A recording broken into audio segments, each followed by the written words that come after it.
kapatid, ito po ang inyong agent ng bayan, dating PIDEA agent, Jonathan Morales, narito po sa inyong sa laban upang si Bongbong Marcos at ang kanyang pamilya ay tuluyan ng lumayas sa Palasyo de Pulboron. Alam nyo mga kapatid, lalo na kayong mga nandyan sa kampo, kayong mga nasa uniform services, tinatawagan ko kayo ng pansin sapagkat papaano ninyo natitiis na sundin ang isang taong araw-araw, oras-oras ay nasa impluwensya ng ipinagbabawal na gamot. Paano nyo natitiis bilang mga tagapagtanggol ng sambayanang Pilipino na ang nakaupo sa palasyo ng Malacanang ay isang lulong sa ipinagbabawal na gamot, partikular na ng cocaine, na nasa listahan ng Schedule 2 ng United Nations on illicit substance. Alam niyo po mga kapatid, noong makita ko yung litrato na dala ng confidential informant sa aming tanggapan, ito po yung naging motivation ko upang tanggapin yung impormasyon na inilalatag niya. Impormasyon patungkol sa kanyang mga kabarkada at matalik na kaibigan. Kung titignan ninyo doon sa litrato, hindi po nagkaiba doon sa inilabas na video ni Binibining Maharlika.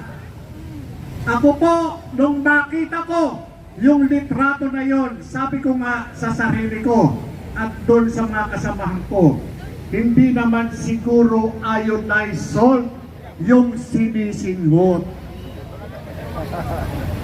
Hindi naman din siguro ito detergent powder.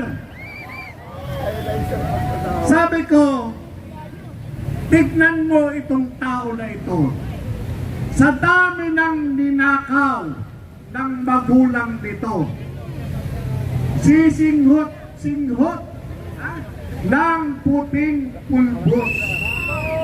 Hanggang ngayon, kaya tignan nyo ang ginagawa ng Pangulong Bangag na ito. Pinaglalaruan niya tayong mga mamamayan.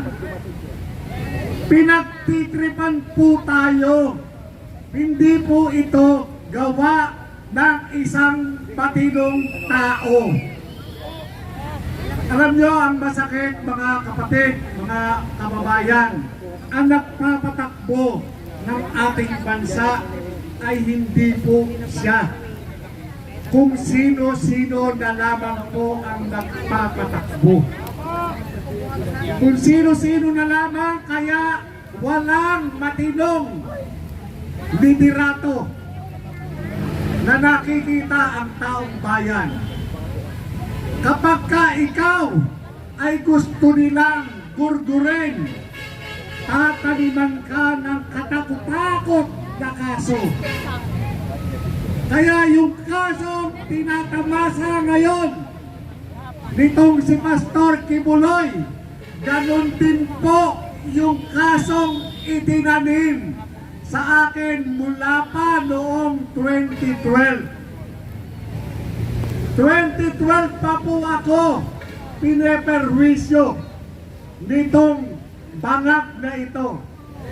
Noon hindi ko alam kung bakit.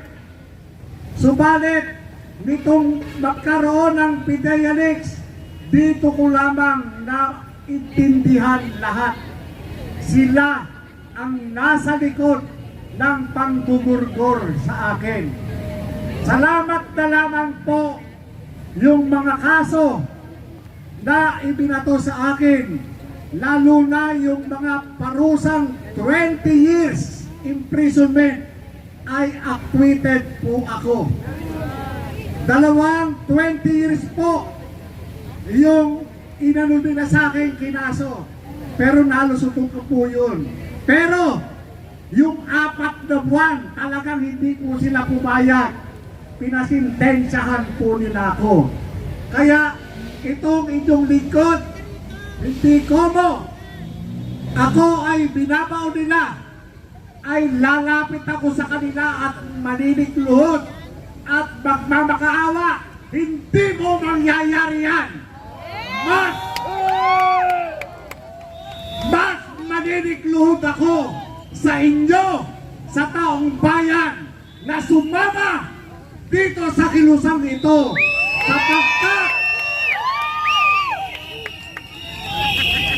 sapagkat dito hindi tayo malulugi. Tandaan ninyo, kapatid, hindi tayo malulugi sa ginagawa natin ito. Sa ngayon, nagpapakahirap tayo sapagkat natatanaw na natin ang ating tagumpay. Malapit na nating makamit ang tagumpay sapagkat ang mga indicator na sila ay kinakabahan ay nakikita na natin.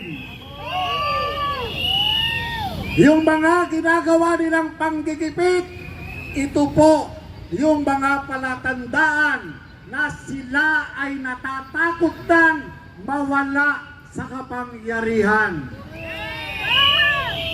Kaya po mga kapatid, inaanyayahan ko po kayong lahat, lalo na yung mga nasa tahanan, yung mga narito sa Karatig, Kamaynilaan. Halina po kayo, magsama-sama po tayo, patuloy po tayong magkaisa.